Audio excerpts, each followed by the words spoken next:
अब देखिए बच्चों, आपके सामने है क्लास 10th के मैथ के 10वें लेसन का एक और इंपॉर्टेंट क्वेश्चन। बच्चों क्वेश्चन में दिया गया है, सिद्ध कीजिए कि बाह्य बिंदु से वृत्त पर खींची गई स्पर्श रेखाओं की लंबाइयां बराबर होती हैं। जैसे मान लीजिए कि आपके सामने एक वृत्त है, ठीक है। इस वृत्त पर बाह्य बिंदु से आप जो स्पर्श रेखा खींचेंगे उनकी लंबाई क्या होगी, बराबर। इसी को आपको प्रूफ करना है। जैसे मान लीजिए कि इस बिंदु से मैंने इस पर दो स्पर्श रेखा खींचा, जैसे एक स्पर्श रेखा यह हो गई, ठीक है। देखिए बच्चों, दूसरी स्पर्श रेखा यह हो गई, ठीक है। इसको मान लीजिए पी। तो वृत्त पर एक स्पर्श रेखा हो गई पी ए और दूसरी स्पर्श रेखा हो गई पी बी, ठीक है। आपको इसकी लंबाई बराबर प्रूफ करनी है, ठीक है। तो देखिए बच्चों, ज्ञात क्या है, आपको ज्ञात यही है कि बाह्य बिंदु पी से वृत्त पर दो स्पर्श रेखाएं पी ए और पी बी खींची गई हैं, ठीक है। तो बच्चों आप पहले लिखेंगे ज्ञात है या दिया है, ठीक है। तो ज्ञात आपको क्या है, ज्ञात यही है कि बाह्य बिंदु P से लिख देंगे यहां पर, बाह्य बिंदु P से वृत्त पर दो स्पर्श रेखा पी ए और पी बी खींची गई है, ठीक है। खींची गई है, ठीक है। आपको सिद्ध क्या करना है, यहां लिखेंगे सिद्ध करना है, सिद्ध करना है। सिद्ध क्या करना है, जो बाह्य बिंदु P से स्पर्श रेखाएं खींची गई हैं वो आपस में बराबर होंगी, ये आपको सिद्ध करना है। मतलब पी ए बराबर पी बी सिद्ध करना है, पी ए बराबर पी बी। बच्चों यही आपको सिद्ध करना है, ठीक है। अब देखिए बच्चों, आप रचना कर लीजिए, यहां लिखेंगे रचना। देखिए रचना में आपको क्या करना है, जो वृत्त का केंद्र है, ठीक है, उस केंद्र से आप ए को मिलाइए, ठीक है। ए को आप केंद्र से मिला लीजिए, बिंदु ए को केंद्र से मिला दीजिए, ठीक है। और बिंदु बी को भी आपको केंद्र से मिलाना है, ठीक है। और यहां से बिंदु बी को भी आपको मिलाना है, ठीक है। तो आप लिखेंगे ओ ए तथा ओ बी को मिलाया, ठीक है। ओ ए तथा ओ बी को मिलाया, ठीक है। बिंदु ओ से ए को और बी को मैंने मिला दिया, ठीक है। अब इसके बाद एक काम और करना था आपको, ओ से पी को भी मिलाना था, ठीक है। बच्चों ओ से आपको पी को भी मिलाना है, ठीक है। तो यहां लिखेंगे, यहां लिख देंगे ओ ए कॉमा ओ बी तथा ओ पी को मिलाया, ठीक है। इन तीनों को मिलाया। अब देखिए बच्चों, अब उपपत्ति करेंगे। उपपत्ति मतलब इस वाले हेडिंग में हम लोग प्रमाणित करेंगे कि पी ए बराबर पी बी है, ठीक है। ध्यान दीजिएगा बच्चों, एक त्रिभुज ए ले लीजिए और एक त्रिभुज ए ले लीजिए, ठीक है। तो यहां लिखेंगे त्रिभुज का नाम पी ए ओ, त्रिभुज पी ए ओ तथा त्रिभुज, फिर यहां से पी बी ओ तथा त्रिभुज पी बी ओ में, ठीक है। देखिए बच्चों, पी ए ओ तथा पी बी ओ में, ठीक है। इन दोनों त्रिभुज में, पहले त्रिभुज देखिए, तो देखिए बच्चों, इस त्रिभुज में कोण एक और इस त्रिभुज में कोण दो आपस में बराबर है, ठीक है। तो यहां लिखेंगे इस त्रिभुज का कोण एक और इस त्रिभुज का कोण दो बराबर है। क्यों बराबर है, यहां लिखेंगे प्रत्येक 90 डिग्री है, ठीक है। अब देखिए इस त्रिभुज का ओपी और इस नीचे वाले त्रिभुज का ओपी दोनों आपस में बराबर है। क्यों बराबर है, क्योंकि कॉमन है, ठीक है। कॉमन है या उभयनिष्ठ या इसी को लिखते हैं हम लोग सार्व है। क्या लिख देंगे, सार्व है, ठीक है। इतना हो गया। इसके बाद देखिए, इसके बाद इस त्रिभुज का ओए की लंबाई, ठीक है, इस त्रिभुज के ओबी के लंबाई के बराबर होगी। क्यों होगी, यहां लिख देंगे एक ही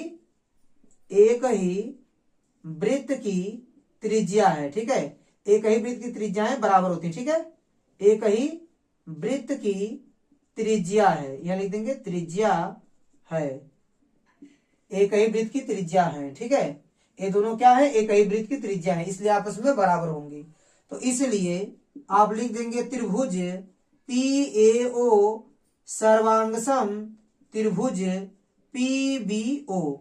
देखिए बच्चों, आपका यह त्रिभुज इस त्रिभुज के सर्वांगसम हो गया। कैसे हो गया, समकोण बराबर था और समकोण के सामने कर्ण बराबर और एक भुजा बराबर हमने कर दिया, ठीक है। तो समकोण कर्ण भुजा से सर्वांगसम हो गया। तो यहां लिख देंगे RHS सर्वांग समता नियम से, सर्वांग समता से, ठीक है, सर्वांग समता से यह लिख देंगे, ठीक है।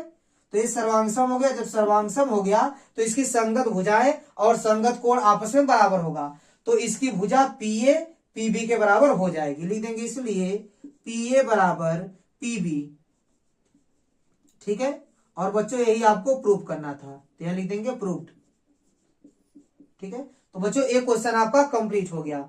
तो बच्चों उम्मीद करता हूं कि ये क्वेश्चन आपको अच्छे से समझ में आया होगा। अब देखिए बच्चों, दूसरे क्वेश्चन में दिया गया है, सिद्ध कीजिए कि दो समकेंद्री वृत्तों में बड़े वृत्त की जीवा जो छोटे वृत्त को स्पर्श करती है, कॉमा स्पर्श बिंदु पर समद्विभाजित हो जाती है। बच्चों देखिए क्वेश्चन में क्या दिया गया है, मैं आपको समझाता हूं।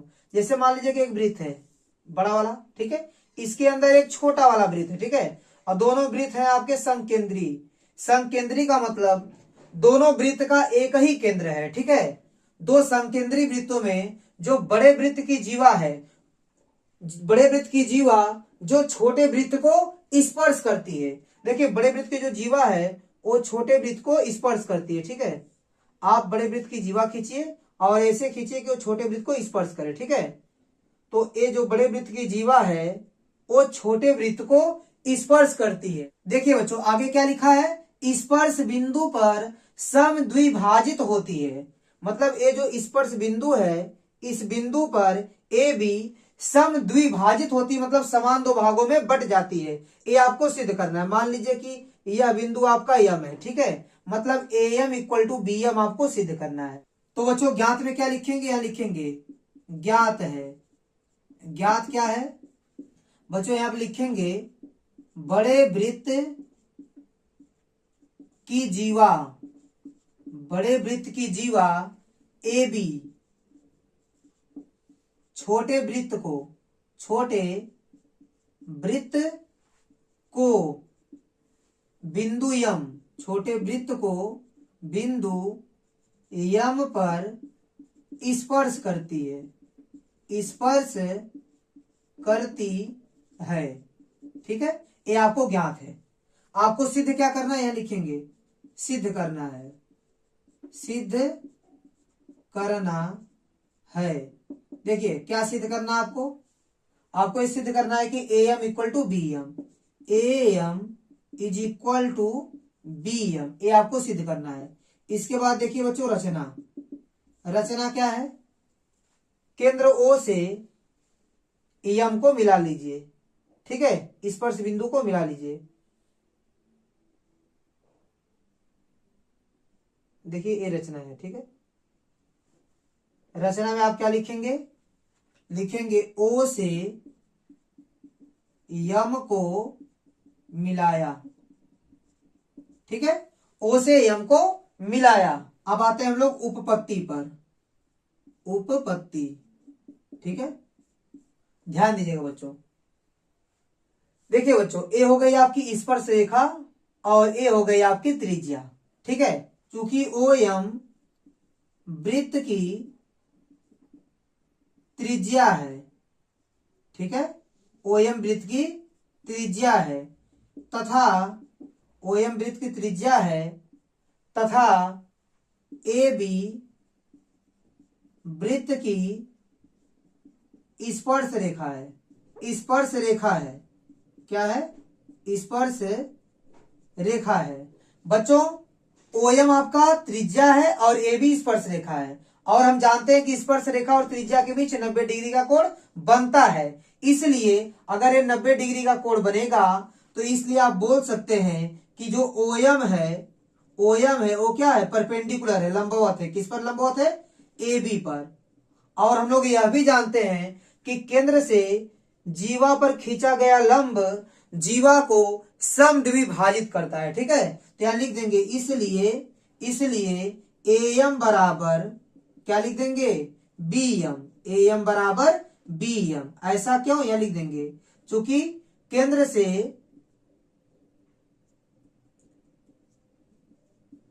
से जीवा पर डाला गया लंब जीवा को समद्विभाजित करता है। जीवा को क्या करता है, समद्विभाजित करता है। ठीक है, केंद्र से जीवा पर डाला गया लंब जीवा को समद्विभाजित करता है, इसलिए AM इक्वल टू BM आप लिख सकते हैं। तो बच्चों ये आपका प्रूफ हो गया, यहां लिख देंगे प्रूफ्ड। ठीक है।